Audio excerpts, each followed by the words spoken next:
is not here for the next several hours. The basic social contract of public transit.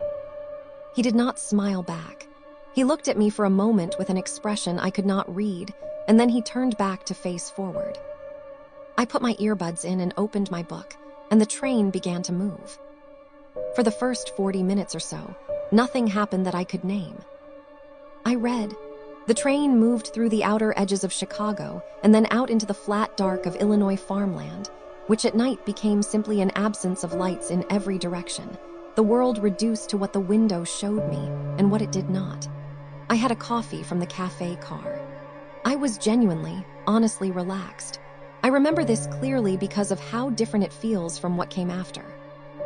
I became aware of him again, around the 40-minute mark. Not because he did anything, because of the opposite. Because in a train car with 40-odd people in it, there is always a low, constant texture of movement. People shifting weight, rustling bags, reaching for things, adjusting the reading light above their head. Whispered conversations. The rustle of a page turning. Even the sleeping people moved, the small unconscious adjustments of a body at rest. He had not moved once.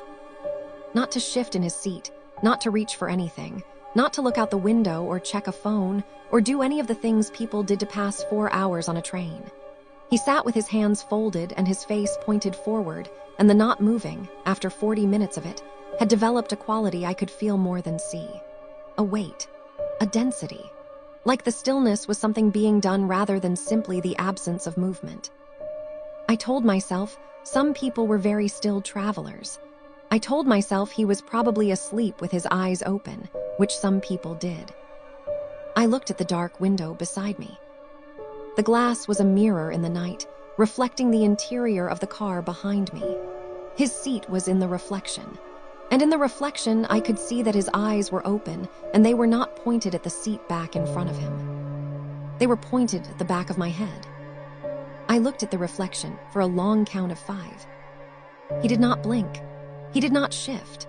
He was watching the back of my head with the same quality of attention he had given the door when I walked through it, the same settled patience, as though watching me was not something he had decided to do, but something he simply was doing.